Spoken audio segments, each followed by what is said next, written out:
They definitely use like their. Yeah, am I not a brother? Am I not a man and a brother? British anti-slavery half a penny. Let's see if we can see it. The image of the shackled kneeling man was created by the Society for the Abolition of the Slave Trade in the late 1700s. Personal display of objects with this imagery was an early way for individuals to express anti-slavery sentiment.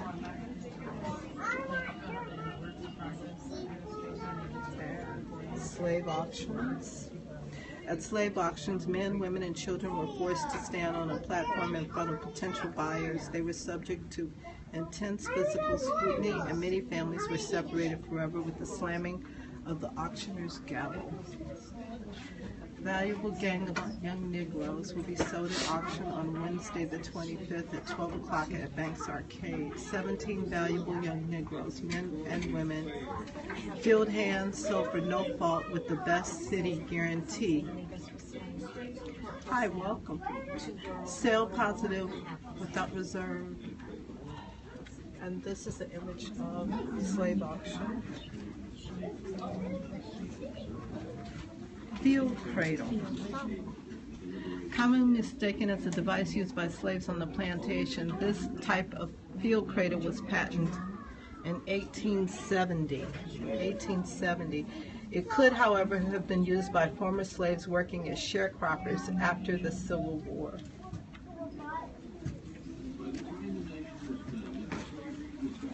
Oh, here's the quilt.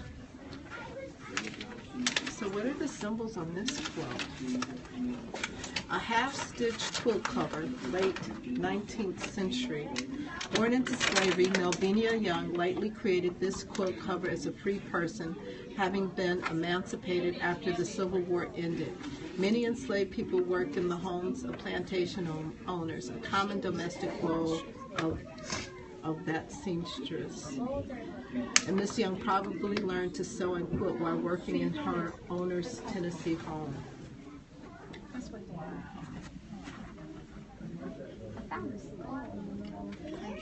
Well, it's much different than what we're looking at. That's a quilt. A plantation pocket journal. Belonged to a plantation owner named William Hill and includes a list of property. The property includes a number of slaves, their ages, and their monetary value. Slave shoes. Wow. Brogans. William Hill purchased 33 pairs of shoes for his slaves in 1860 at a cost of $41. Slave owners like Hale generally placed an order for clothing and shoes only once a year. Charleston slave tags. What are these? Charleston, what does it say?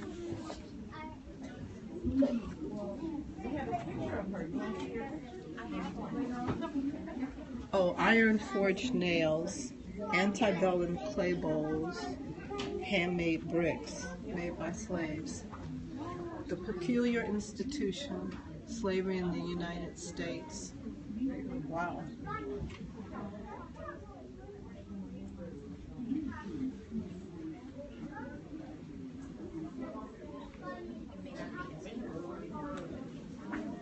Also, they have the Pullman Porter hat, too.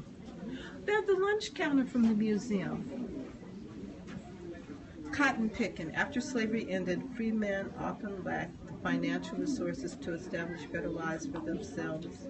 Many former slaves continued to live and work as sharecroppers, landowners in exchange for a portion of their crops.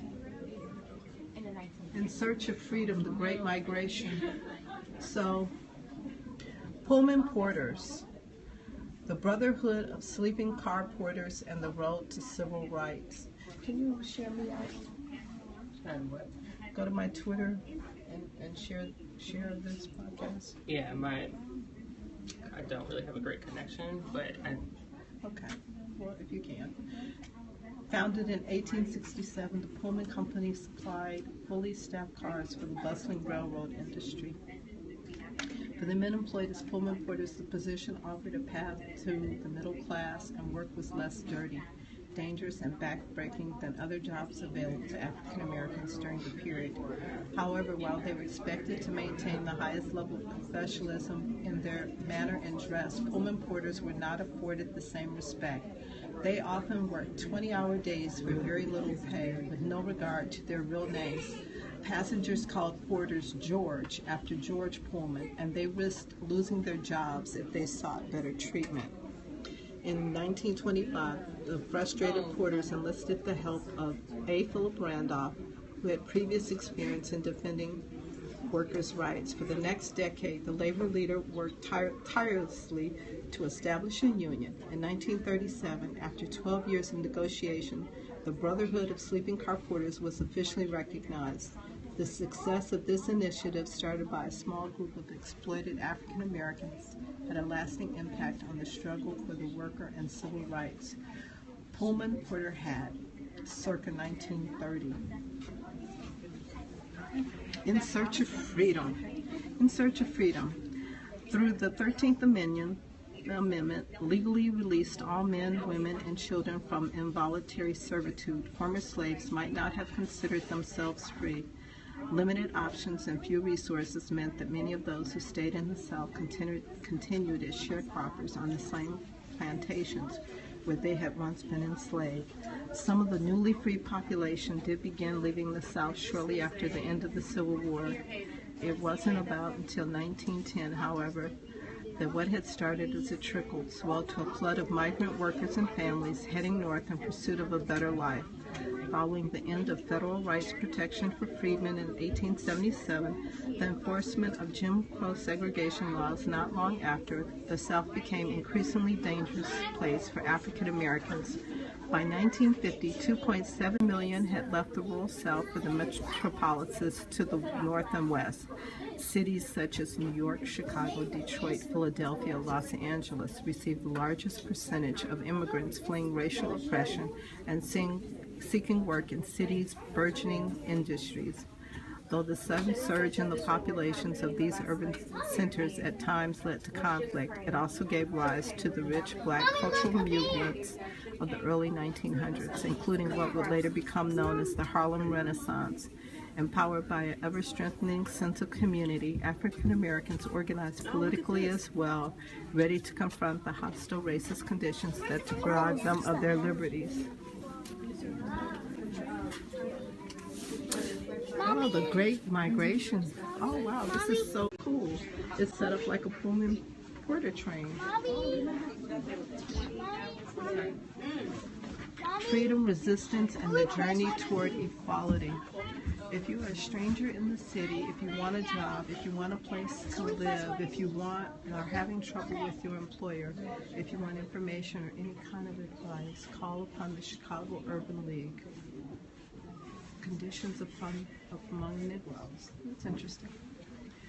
Photograph of A. Philip Randolph, 1963. Following the Brotherhood of Sleeping Car Porters with success, Randolph continued to campaign for workers' rights, organizing a march on Washington in 1941. His demands were met and the march never took place, but his efforts paved the way for the civil rights movement of the 1960s, in which he played a pivotal role. Among his other accomplishments, Randolph worked on planning the March on Washington for Jobs and Freedoms in 1963. Hey, Ortiz, welcome. Thank you so much for sharing this out. Appreciate you. I don't know about the day one. And something else. Oh. Violence and activism in Jim Crow era. Wow. Segregation and stereotypes. Visual reminders of African Americans' unequal social footing could be found almost everywhere in the Jim Crow South. Signs denoting separate areas for blacks and whites. Restrooms, whites, coloreds. Colored only, no whites allowed. Sign from a theater in Augusta, Georgia, segregated restroom signs. mechanical penny bank, and a mammy bank. Mississippi Diner, whites only. This is the DuSable Museum in Chicago. So we came for their Kwanzaa festival, but it's sold out, which is a good thing. And so we're looking at their exhibit, and they actually have incorporated the National Museum of African American History in their display as well. So this, my father tells me about this race riot all the time. The Chicago race riot of 1919. Bloody battles, yes. Bloody battles still rage in Chicago despite 4,000 troops. So on a hot day in July in 1919, a black teenager swimming at the 29th Street beach crossed the imaginary line that separated. Oh, your folks are from Mississippi? That's cool. He crossed the imaginary line that separated the white and black areas on the beach. A white man began throwing rocks, striking the youth in the head and causing him to drown. His death set off a torrent of violence and destruction that subsided only after the arrival of the state militia. In the end, 23 black people and 15 whites were killed, while thousands more African Americans were left homeless after their homes were burned to the ground. The riot reflected deeper racial tensions aggravated by a slow job market and the demographic changes. Chicago almost did burn down. Yeah, they burned down the black community. Whites met the influx of African Americans into their cities with, all of Chicago, really. I didn't know that. So, it was known as the Red Summer. And they had lots of riots. So that was a famous Ida B. Wells anti-lynching event. So this is Ida B. Wells, and we do have the homes, Ida B. Wells homes. And let's see. A hanging tree postcard. Oh wow, that's a hanging tree postcard. A race riot erupted in 1908 when a white woman from Springfield, Illinois, falsely accused a black man of attacking her. The accusation of violence against a white woman served as one of the most common justifications for lynching black men. As a direct result of violence, the National Association for the Advancement of Colored People was formed. And so that's a lynching tree postcard. And Ida B. Wells launched a campaign against anti-lynching campaign. Ida B. Wells was born into slavery in 1862. She was one of the most prolific early crusaders for social justice. Well-educated and passionate, Wells became an activist at an early age. At just 22 years old, she sued the Memphis and Charleston Railway after being evicted from a train for refusing to leave the first-class section of the car. 8 years later, she was living and working in Memphis. 3 of Wells' friends were killed by a lynch mob after an altercation with white rival business owners. In the Memphis Free Speech, a newspaper for which Wells was an editor and part owner. Oh wow, yeah, you're right about that. That is so true, Artis. That's a good point. Wells was an editor and part owner. She denounced these murders and called on blacks to leave the South, thus began her campaign against racism and lynching. Under the constant threat of violence, Wells herself was forced to leave Memphis. She moved to Chicago and began her career in investigative reporting and activism in earnest. In 1895, just before marrying Ferdinand Barnett, she wrote The Red Record, a comprehensive examination of recorded lynchings and their alleged causes.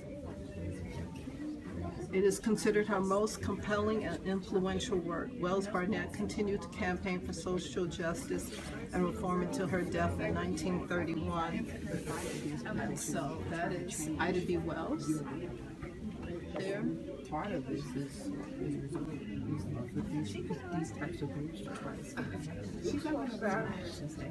Hey, welcome back, Artis.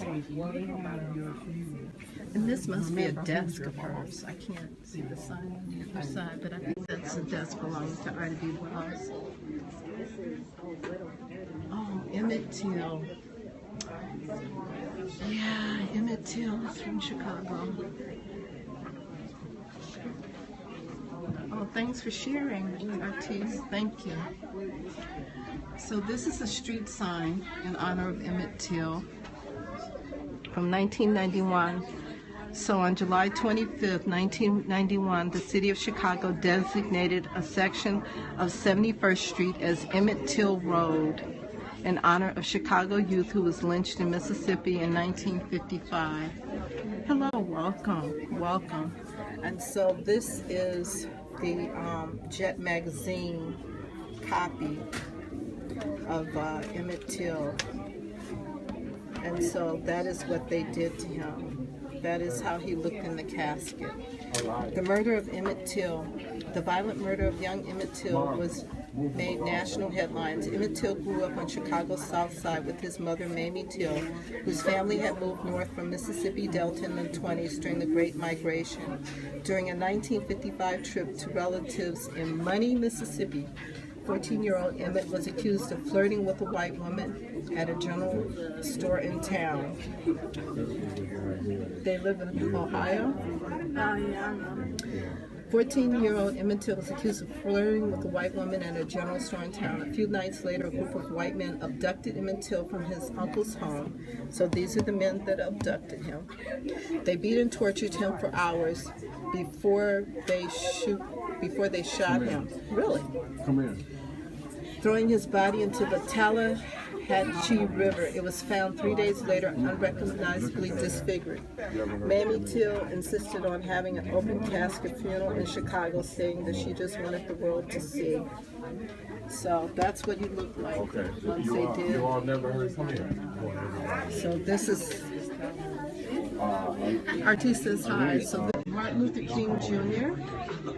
He came to Chicago to march for desegregation.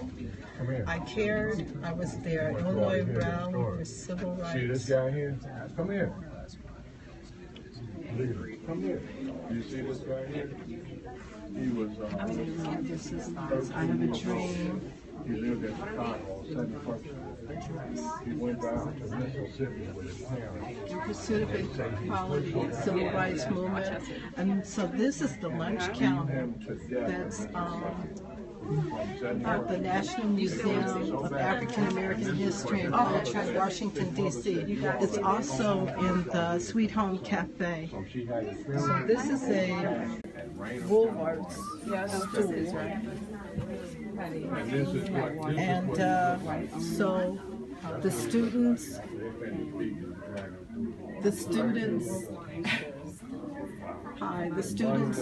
took a lot of beating, abuse to desegregate the lunch counters in Greensboro, North Carolina.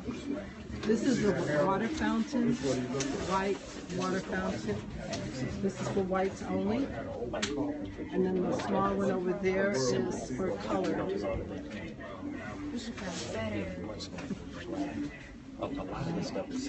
This is the DuSable Museum's exhibit from Freedom on Freedom and Resistance. So that's what this is. Over here, this is the KKK.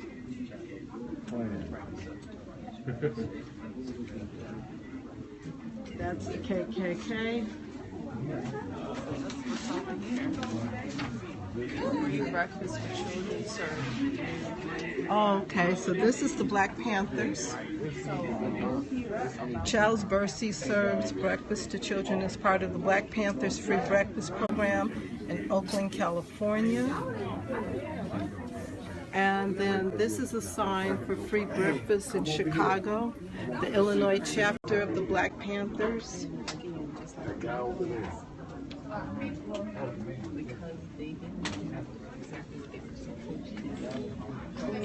And then this is a Chicago Police Department helmet, a riot helmet from the 1968 riots that they had. That's Huey Newton. Cleaver for president. Black Panthers. That's why the breakfast is in the school today, because of the Black Panthers. Absolutely right. Yes, they did start that program and became a nationwide program. Stokely Carmichael, Black Power. Poster.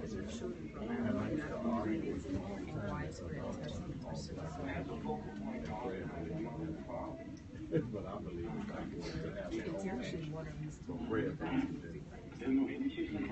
white people, but he had charisma. And he started talking to everybody because he was like Jesse Jackson, somebody like that. And white people said, you got to agree because he brought all the gangs and shit. And they all said, you know, stop killing each other, we're going to get jobs. So they marched downtown and closed down construction sites. All the gangs get together to make jobs. And they did that. And so construction comes downtown and they opened up a school called Washington Trade Company. But young black people like you all can get trained. Jesse Jackson. Closed down 10 years ago. Yes, that whole Angela Davis was a part of They this. locked up all the gangs. She's a friend of mine. No, are y'all but they're in jail because they had organized to stop them. Fred Hampton, chairman of the Chicago. He told every gang member that showed up at a meeting, they had to have a voter's registration card. And they put Harold Washington, the first black mayor, in office because all of the gangs registered and they voted. But now, that's why they gave them federal charges as terrorism. Right now, Jeff Ford and Larry Hoover are in federal prisons in isolation 24 hours a day. They labeled them as terrorists because they were organizing young black people like yourselves to stop fighting each other and fight the system. So they pulled them away, and now you all are killing each other. Sad, ain't it, Harold? You want? Hey, we're gonna get it together. Go ahead. No, go ahead. You all can walk by. Go ahead. That's I'm saying that dude will work a lot of money. Black Panthers Party headquarters door in protest, 1969. Wow. Didn't I tell you that? God put you on here to protect me, not rob me. It's the one they came in and shot down. Y'all supposed to protect her. Okay, so the headquarters was located in Chicago at 2350 West Madison. The police used shotguns to blast through the door. In an ambush that Hampton was denounced and attempted to throw bad light on the party during Bobby Seale's trial for conspiracy. Yeah, 6 Panther members were arrested for attempted murder in the aftermath. But it doesn't say who they killed during this. Oh, it killed they killed in his bed. They killed. They came in the place and shot it up. He was in his bed. Yeah. In his bed sleeping. Yeah. Yeah. His wife was pregnant. Yeah. Yeah, and this is the door. This is the door where they killed Fred Hampton. Like, how could you come to somebody's house? Yeah, this is the actual door. Guns blazing at night and you sleeping? Yeah.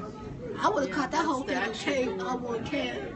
This is what happened to my, I would have caught that whole thing on tape. Mayor Harold Washington.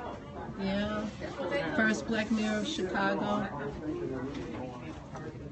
Dorothy Tillman. Vote February 26th. Kelly Mosey Bryan. Yeah. Jesse Jackson. Yeah. Registered to vote. Yeah. And Bobby Rush. Angel Obama.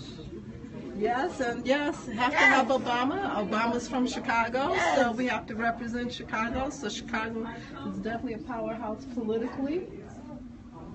Political powerhouse. So there is Barack Obama.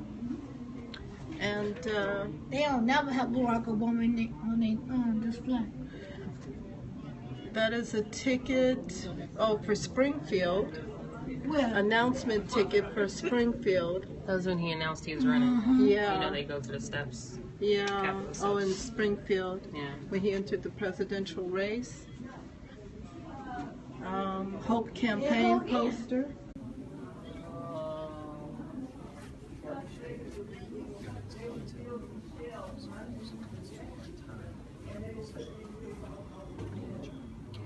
And Obama's at inauguration. Michelle Obama. Who's police cops? The journey toward equality is far from over.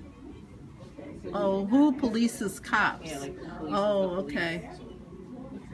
So, the journey toward equality is far from over. Where should we go from here? Can we create a nation that ensures freedom and justice for all? We charge genocide. Reparations 1.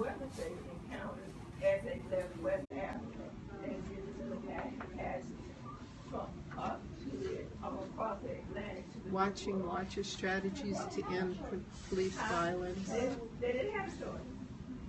Stop murder by police. Prison is not feminism. Okay, so I'm going to, I guess, shut down the scope.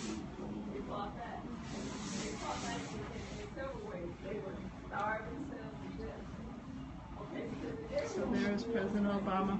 So thanks for joining. We are here at the DuSable Museum. I will see if there's anything else that I can scope. But this is an awesome exhibit. So I appreciate you joining and sharing. Thanks, Yvette. How are you doing? I think I'm going to stop on the door over here. I'm going to stop on this. So this is the actual door where the police shot through and murdered Fred Hampton, the Black Panthers. Oh, you're welcome. Thanks for joining. And see you later.